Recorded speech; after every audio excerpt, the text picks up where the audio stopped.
दोस्त चलिए आज फिर वर्क एनर्जी पावर के सीरीज में आज तीसरा लेक्चर पढ़ते हैं। इसमें क्या पढ़ेंगे? आज work done by gravity, gravitational force के कारण क्या वर्क हो रहा है, work due to friction, work due to normal reaction and work due to spring force. ये चार के कारण पढ़ लेंगे। उसके बाद हम लोग आगे बढ़ेंगे किस पे? Work energy theorem. मेन इस चैप्टर का जो है क्या, WET, वर्क एनर्जी थ्योरम। यदि आप ये अच्छे से समझ आते हैं तो पूरा मैकेनिक्स समझ पाएंगे, इसके अलावा नहीं तो नहीं समझ पाएंगे। इसी के लिए हम लोग इसी के लिए आगे बढ़ रहे हैं। इससे पहले सभी के कारण वर्क डन अच्छे से समझना है। जब वो अच्छे समझ जाएंगे तब जाके इस पर रंग बिरंग के जितना question kinematics, friction, Newton's law of motion किए हैं सब इसी से करेंगे। वर्क एनर्जी थ्योरम सब का सब सॉल्व होगा। और आगे भी आने वाले जितने चैप्टर है, सेंटर ऑफ मास हो, कंजर्वेशन ऑफ मोमेंटम हो, रोटेशन हो, हर जगह वर्क एनर्जी थ्योरम अगर आप सही से लगाना सीख गए तो कोई क्वेश्चन नहीं ऐसा है कि नहीं बनेगा। इसलिए इसे समझने के लिए हम अभी पढ़ रहे हैं पहले work due to gravitational force. आइए तो पढ़ते हैं। देखिए मैं बता चुका हूँ कि वर्क क्या होता है। जिस डायरेक्शन में फोर्स लग रहा है उस डायरेक्शन में कितना डिस्प्लेसमेंट हुआ है, उसके अलावा किधर क्या हुआ उससे हमको मतलब नहीं है। वर्क क्या है? सिंपल, जिधर फोर्स लग रहा है उस डायरेक्शन में कितना डिस्प्लेसमेंट हुआ है। समझे? ये क्या है? डिस्प्लेसमेंट इन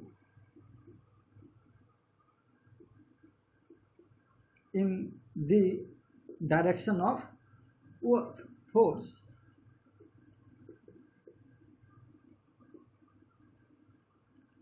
मैं वो FD cos थीटा नहीं बोल रहा हूँ क्योंकि कंपोनेंट लेके डायरेक्शन ही निकाला जाता है, उस डायरेक्शन में कितना हुआ। सिंपल फंडा ये समझिए कि जिधर फोर्स लग रहा है उस डायरेक्शन में चाहे घूम के हो, फिर के हो, आए, कितना डिस्प्लेसमेंट हुआ वही वर्क में काम आएगा, उसके अलावा नहीं आएगा। समझ गए? तो वर्क ड्यू टू ग्रेविटी या ग्रेविटेशनल वर्क क्या होगा? सिंपल है, ग्रेविटेशनल फोर्स क्या लगता है? हमेशा डाउनवर्ड। तो आपको जब भी ग्रेविटेशनल वर्क निकालना हो तो सिंपल देखना है कि वर्टिकल डायरेक्शन में, यानी जो डायरेक्शन है उसके डायरेक्शन में कितना डिस्प्लेसमेंट हुआ है और उसे ग्रेविटेशनल फोर्स से मल्टीप्लाई कर देना है। वही क्या हो जाएगा? Work due to gravity. आइए तो समझते हैं। ये बात को खाली हमेशा ध्यान में रखना है कि वर्क जब भी निकालेंगे फोर्स के डायरेक्शन में मुझे डिस्प्लेसमेंट निकालना है, उसके अलावा कुछ नहीं देखना है। क्योंकि फॉर्मूला पे नहीं जाना, FD cos थीटा ये पे नहीं जाना। सिंपल सा रखिए, फोर्स डायरेक्शन में जो डिस्प्लेसमेंट हुआ उसे गुना कर देंगे, वर्क आ जाएगा। तो आइए जैसे देखिए, सबसे बेसिक जो है क्या, कोई M मास का ब्लॉक यहाँ है, ये यहाँ नीचे आ गया यहाँ, तो क्या हो गया? ये जो H आया है इसी डायरेक्शन में डिस्प्लेसमेंट हुआ है, तो वर्क ड्यू टू ग्रेविटी, इसका नाम WG देंगे, क्या हो जाएगा? mgh। डिस्प्लेसमेंट अभी क्या देखिए, फोर्स भी लग रहा है, यहाँ पे था इनिशियल mg और डिस्प्लेसमेंट भी यहाँ हुआ है, तो वर्क क्या हो जाएगा? mgh। हाँ, अब देखिए ये इस रास्ते से आया तब भी या ऐसे करके भी आए, यहाँ पर कोई लगा दीजिए, हाँ इस पर स्लिप करा दीजिए, यहाँ आएगा, रुकेगा, तब भी सिंपल है। वर्टिकल डायरेक्शन में वर्क कितना हुआ है, तो अथी वर्टिकल डायरेक्शन में डिस्प्लेसमेंट कितना हुआ? h, तो mgh ही वर्क होगा, चाहे ये कहीं से आए। और एक समय पर एक ही वर्क को देखना है। अभी हम कौन सा पढ़ रहे हैं? Gravitational work. तो सिर्फ ग्रेविटेशनल समझिए, क्या होगा? mgh, चाहे इसको इधर से आए या इधर से आए, कहीं से भी आए। अगर मान लीजिए कोई स्फीयर है, इस पर एक बॉल यहाँ रखे, एकदम मिड पॉइंट में होगा, तो क्या होगा? स्टेबल। R रेडियस का मान लीजिए स्फीयर है, चलिए यहाँ R रेडियस का स्फीयर है, ठीक है। ये बॉल यहाँ क्या है? Unstable equilibrium. ये सब मैं कहाँ पढ़ा चुका हूँ? NLM में, न्यूटन्स लॉ ऑफ मोशन में पढ़ा चुका हूँ। ये क्या है? Unstable equilibrium. इसको क्या कीजिएगा, थोड़ा सा भी इसको किधर भी डिस्टर्ब कीजिए, ये क्या हो जाएगा? ग्राउंड पे आके रुके। ये ग्राउंड पे आके रुकेगा, समझ गए? ये क्या होगा, ऐसे करके आके रुकेगा।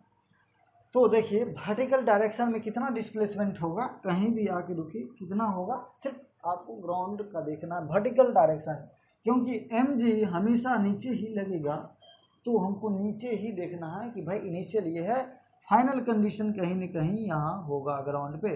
तो initial displacement in vertical direction, हाँ ये अगर x मानते हैं तो ये y हुआ, और y डायरेक्शन में mg लग रहा तो सिर्फ y डायरेक्शन में निकालना है कि कितना डिस्प्लेसमेंट हुआ।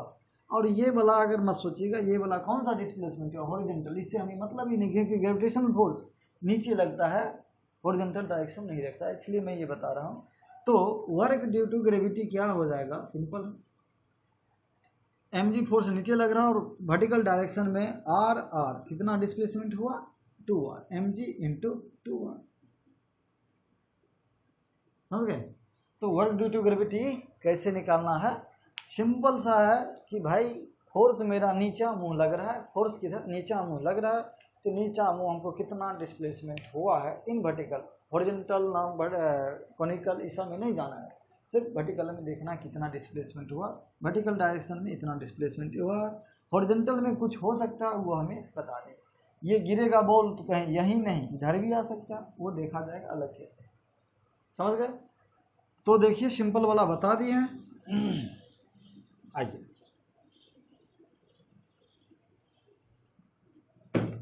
अब देखिए, अब क्या है, ग्राउंड से, ग्राउंड पे m मास रखा हुआ, m मास रखा है, इसको उठा के कोई बंधुजन इसको यहाँ पे रख दिया, अब उठा के ऐसे करके रखिए या ऐसे करके रखिए, या कि पहले ऊपर ला जाकर फिर रखिए। तो अभी डिस्प्लेसमेंट इधर है, h इस डायरेक्शन में है, और इस पे हमेशा mg किधर, नीचे लगेगा। तो वर्क ड्यू टू ग्रेविटी क्या हो जाएगा, फोर्स लगा रहे हैं हम नीचे और डिस्प्लेस हो रहा है ऊपर, तो क्या हो जाएगा, नेगेटिव mgh हो जाएगा। उल्टा डायरेक्शन में भाई हम बोल रहे हैं, जैसे गार्जियन बोल रहा है आपको पढ़ने है, नहीं पढ़ रहे हैं, और जब भी गार्जियन बोला कि पढ़ने बेटा पढ़ने बैठो, और क्या कि आप पढ़ हो रहे थे तो उठ गए, तो क्या होगा, नेगेटिव इफेक्ट। सेम ये क्या होगा, अपोजिट डायरेक्शन में डिस्प्ले, फोर्स तो लगा रहा है नीचे और डिस्प्लेसमेंट हो रहा है क्या, ऊपर, तो क्या हो जाएगा mgh। सिंपल है, फोर्स की डायरेक्शन मिली लेकिन अपोजिट में है तो माइनस h लगा दिए, कोई दिक्कत नहीं, क्योंकि डिस्प्लेसमेंट भी होता है, डिस्प्लेसमेंट भी होता है डायरेक्शन क्वांटिटी, और ये भी क्या है, डायरेक्शन क्वांटिटी है, वेक्टर क्वांटिटी है। तो इसका डायरेक्शन अगर मान कोई भी नीचे मुँह लीजिएगा, अगर इसको पॉजिटिव लेते हैं तो ऊपर को नेगेटिव, और दोनों गुना कीजिएगा तो प्लस माइनस क्या हो जाएगा, माइनस। एक तो ये लॉजिक है, समझ गए? या कि ऊपर मुंह को ही पॉजिटिव लिए तो नीचे मुंह ऑलरेडी नेगेटिव, तो mg क्या है, नेगेटिव, h क्या है, पॉजिटिव, दोनों प्लस माइनस कीजिएगा तो माइनस आ जाएगा। या वो फार्मूला जो है mg, अभी फोर्स Fs cos थीटा या Fd cos थीटा, उससे भी कीजिएगा फोर्स इंटू डिस्प्लेसमेंट, हाँ, और ये cos 180 कीजिएगा तो -1 आएगा, वो ऑलरेडी आके हो जाएगा, समझ गए?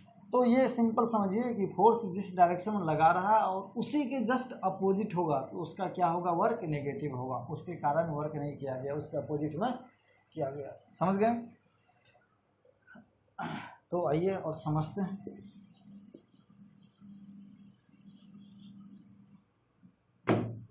चलिए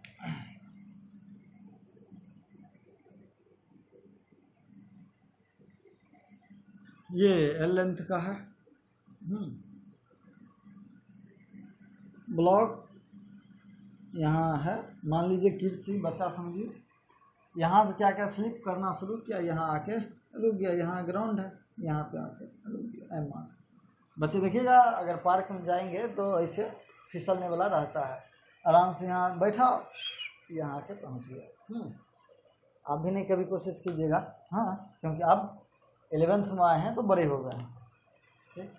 तो यहाँ से स्लिप करके यहाँ पहुँचा, कहेगा वर्क ड्यू टू ग्रेविटी क्या होगा, वर्क ड्यू टू ग्रेविटी क्या होगा। मैं तो आपको बताया हूँ, क्योंकि हमेशा इसमें लगता ही रहेगा फोर्स एम जी नीचे, समझ रहे हैं, और ये मान लीजिए एच हाइट है, हाँ। तो वर्क ड्यू टू ग्रेविटी क्या हो जाएगा, आप शॉर्टकट जानते हैं एम जी एच हो जाएगा। किधरों कहीं जाए वर्टिकल डायरेक्शन में डिस्प्लेसमेंट, इसका दो डिस्प्लेसमेंट हुआ, एक हॉरिजॉन्टल में, ये जो डिस्प्लेसमेंट है क्या, displacement in horizontal x direction में, और यहाँ ओरिजिन बनाइएगा तो ये हो गया एक्स डायरेक्शन, और ये क्या हो गया वाई डायरेक्शन हो गया। तो वाई डायरेक्शन में क्या है एच डिस्प्लेसमेंट, और एक्स डायरेक्शन में क्या है ये डिस्प्लेसमेंट, इतना एक्स ही मान लीजिए, हो गया। समझ रहे, ये सब मैं इसलिए बता रहा हूँ कि आगे जब वर्क ड्यू टू फ्रिक्शन आएगा उसमें मेरे को काम आएगा, इसलिए मैं बोल रहा हूँ। तो work due to gravity simple है, एम जी एच हो जाएगा। लेकिन सर थोड़ा अगर नहीं मन में संतुष्टि होगा तो मैं आपको बता देता हूँ कैसे होगा।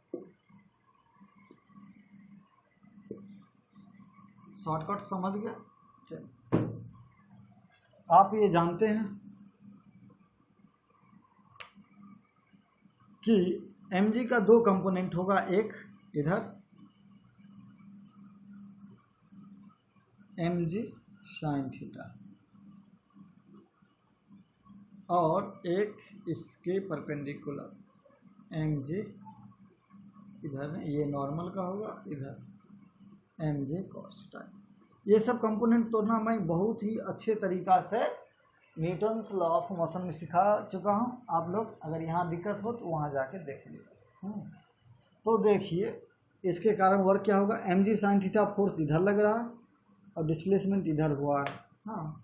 तो वर्क निकालेंगे, यहाँ क्या हो जाएगा M G sine theta into L हो जाएगा, या इसको लिख सकते हैं M G into L sine theta लिख सकते हैं। और देखिए एल साइन थीटा ही तो एच है, और ये कंपोनेंट तो ना वेक्टर में सिखा चुके हैं। साइन थीटा बराबर क्या लिखेंगे, साइन थीटा इक्वल थीटा ये है perpendicular upon hypotenuse H upon L, या एच बराबर क्या हो जाएगा एल साइन थीटा। तो आ गया एम जे एच। सिंपल है, किधर से भी कीजिए आएगा आपको वही। समझ गए ये बात कि वर्क ड्यू टू ग्रेविटेशनल क्या होगा एम जी एच हो जाएगा।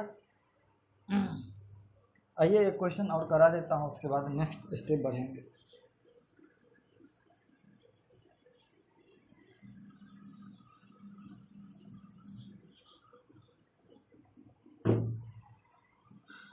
जैसे देख लीजिए,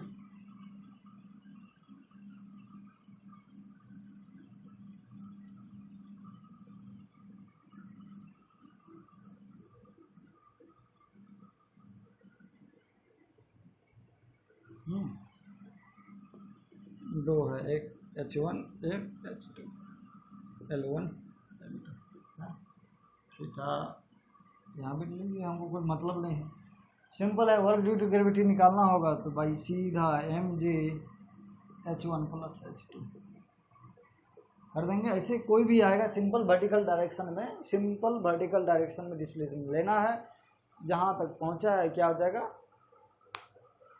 ऐड कर दीजिए, गुना सॉरी ऐड नहीं गुना कर दीजिए एम जी इंटू H1, जो भी हाइट आएगा हो जाएगा। समझ गए, हाँ कोई बड़ी बात नहीं है इसमें। आइए क्वेश्चन करते हैं।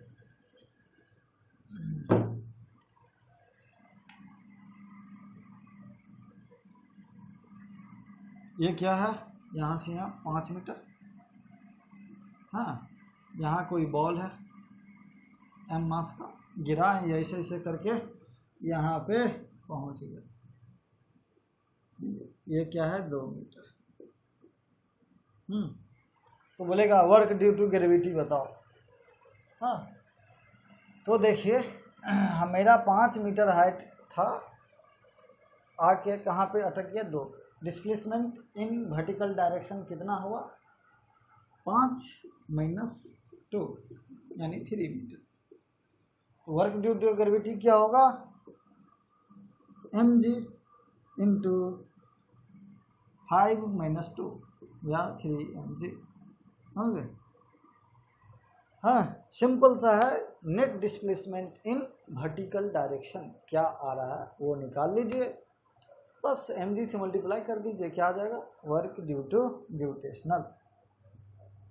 समझ गया। अब आइए work due to normal reaction करते हैं।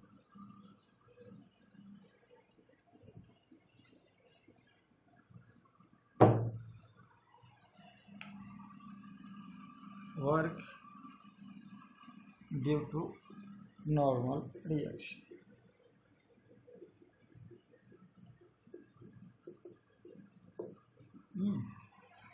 नॉर्मल रिएक्शन क्या होता है, ये एक कांटेक्ट फोर्स है, ये सब मैं पढ़ा चुका हूँ उसमें अच्छे से। एक कांटेक्ट फोर्स है जो always perpendicular to contact surface लगता है।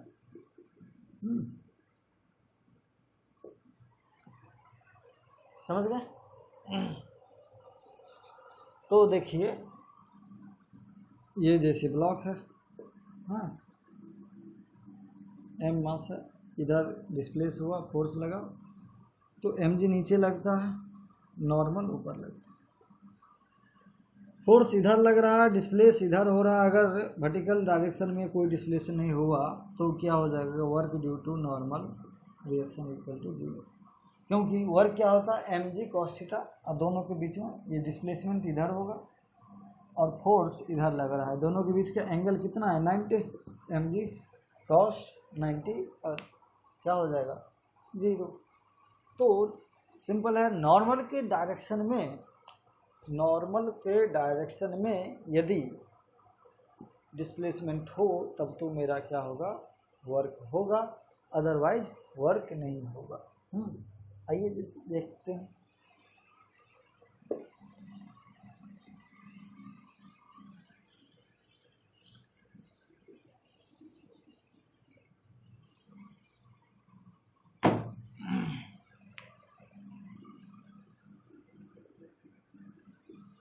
लिए फिर से स्लाइड करा देते हैं बच्चे को, बच्चा ने किड्स यहाँ से स्लाइड किया। हाँ, आप जानते हैं mg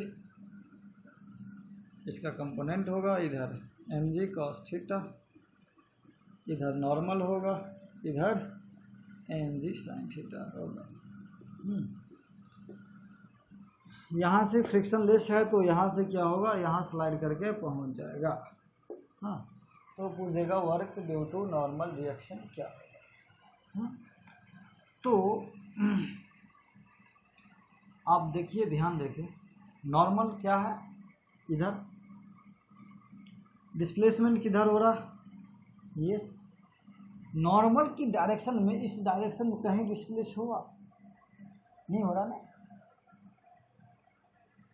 नॉर्मल तो लग रहा है इधर ना, कोई डिस्प्लेस नहीं हुआ तो वर्क ड्यू टू नॉर्मल क्या हो जाएगा, mg cos theta into displacement लीजिएगा। हाँ, सिंपल है, डिस्प्लेसमेंट ये हो जाएगा l, क्या हो जाएगा mg, दोनों के बीच का एंगल क्या है 90, cos 90 इंटू l क्या हो जाएगा g। तो वर्क ड्यू टू नॉर्मल क्या हो जाएगा g। लेकिन इससे इस सतह पे तो कहीं इधर हुआ है, हमेशा इसी सतह पे, क्योंकि नॉर्मल यहाँ लग रहा, फिर यहाँ आएगा तो यहाँ लग रहा, इस डायरेक्शन को डिस्प्लेसमेंट नहीं हो रहा तो क्या हो जाएगा, normal, work due to normal reaction is 0। समझ गए। आइए समझते हैं किस केस में होगा, आखिर सब जगह 0 0 बोल रहे हैं सर, तो वर्क ड्यू टू नॉर्मल कब होगा। आइए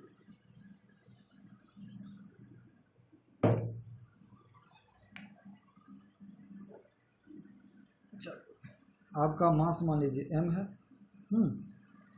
लिफ्ट है, ये 2 मीटर पर सेकेंड स्क्वायर से एक्सेलरेट हो रहा है। तब पूछेगा कि बताओ भैया 2 सेकेंड में, t बराबर 2 सेकेंड में work due to normal reaction क्या होगा, बताना। हाँ, तो देखिए mg नीचे लगेगा, नॉर्मल ऊपर लगेगा। हाँ, mg नीचे लगेगा, नॉर्मल ऊपर लगेगा, और डिस्प्लेसमेंट भी ऊपर ही हो रहा। तो पहले हम डिस्प्लेसमेंट निकाल लेते हैं 2 सेकेंड में क्या होगा। s बराबर u t plus half a t square. Initial क्या है, स्टार्ट किया 0 से, हाँ स्टार्टिंग फ्रॉम रेस्ट, लेफ्ट में चले हैं तब स्टार्ट हुआ है ना 0। इस बराबर क्या हो जाएगा, हाफ ए टी स्क्वायर। अब ध्यान रखिएगा ये क्या है, डिस्प्लेसमेंट। हाँ, ये जितना भी फार्मूला है ना तीन equation of motion, v square बराबर u square plus 2s, v बराबर u plus a t, s बराबर u t plus half a t square, तीनों ऑल टर्म टाइम छोड़ के सब क्या है, वेक्टर है। एस क्या है, डिस्प्लेसमेंट है। यू क्या, इनिशियल वेलोसिटी है, स्पीड नहीं है। वी क्या है, फाइनल वेलोसिटी है। ए क्या है, एक्सेलरेशन है। हाँ, तो ये भी क्या है, डिस्प्लेसमेंट। क्या हो जाएगा, हाफ ए टी स्क्वायर, 2 × 2 का स्क्वायर, कितना हो गया 4। तो वर्क ड्यू टू नॉर्मल क्या हो जाएगा, नॉर्मल भी लग रहा है ऊपर में और डिस्प्लेसमेंट भी हो रहा है ऊपर में, तो सीधे हो जाएगा M G into displacement in normal direction 4 M G हो जाएगा। और एक बात ध्यान दीजिएगा कि बोलेगा वर्क ड्यू टू ग्रेविटी क्या होगा, तो ग्रेविटी फोर्स नीचे लग रहा है, एम जी लग रहा है। यहाँ पर नॉर्मल बराबर एम जी है ना, सॉरी एक बात ध्यान देना है, यहाँ normal is equal to N is equal to M G नहीं होगा, समझ गए। यहाँ N is equal to M G नहीं होगा, एन इजकल टू हो जाएगा क्या, आपको इसको क्या बोले थे, जब सूडो फोर्स की बात आएगा इसे रोकिए और उल्टा में एक्सेलरेशन लगा दीजिए। समझ गए। तो इसका जो बनाइएगा, इसे जब रुका हुआ मानिएगा तो एम जी एक नीचे, नॉर्मल ऊपर लग रहा है, हाँ, और इसे रुका हुआ मानेंगे तब इसका जो एक्सेलरेशन है वो नीचे लग जाएगा। तभी ना जब लिफ्ट ऊपर जा रहा होता है, जब लिफ्ट ऊपर जा रहा होता है तो हम क्या कहते हैं, भारी अपने आप को फील करते हैं। वजह क्या है, क्योंकि नॉर्मल जो है वो लगता है, मशीन क्या होता है नॉर्मली रिएक्शन करता है ना, एम जी तो है ही, और प्लस 2 जो है एक्सेलरेशन जो लग रहा है वो जुट जाएगा, एक्सेलरेशन इनटू मास कर दीजिएगा तो क्या हो जाएगा, ये 2m, यानी ये आपको जुट जाएगा, यानी आपका भार जो लगेगा normal is equal to m common ले लीजिए इंटू जी प्लस 2, समझे, g प्लस 2, यानी नॉर्मल क्या हो जाएगा g प्लस 2, जब नीचे आ रहा होगा तो क्या हो जाएगा g माइनस 2। तब जब नीचे आ रहता है तो अपन लोग क्या करते हैं, हल्का फील करते हैं। ये अच्छे से हम न्यूटन्स लॉ ऑफ मोशन में बताएं, वहाँ से देख लीजिएगा। तो वर्क ड्यू टू नॉर्मल ये नहीं होगा। डिस्प्लेसमेंट 4 मीटर आया, वर्क ड्यू टू नॉर्मल क्या हो जाएगा, नॉर्मल का वैल्यू जो आया है m इंटू जी प्लस 2 आया है इंटू 4 मीटर, समझ गए। वर्क ड्यू टू नॉर्मल ये होगा। चलिए नेक्स्ट 2 और बचा है, इसका 1-2 क्वेश्चन होगा तो और मिक्स करवाएंगे, नहीं तो बाद में ही अच्छा कराएंगे सबका कंबाइन। अब बचा है क्या, work due to spring force एक, और work due to friction force. ये 2 पढ़ाने के बाद हम नेक्स्ट कदम जो मेन मकसद है इस चैप्टर को पढ़ने का, क्या, वर्क एनर्जी थ्योरम, उस पर पहुँच जाएंगे। उसे 5-7 लेक्चर अच्छे से पढ़ेंगे, रंग बिरंग के क्वेश्चन करेंगे। अगर ये लेक्चर देख लेते हैं मेरा कंप्लीट, तो आपको मैकेनिक्स में कभी भी कहते हैं मरते दम तक आप ना भूलेंगे ना समस्या आए। Thank you.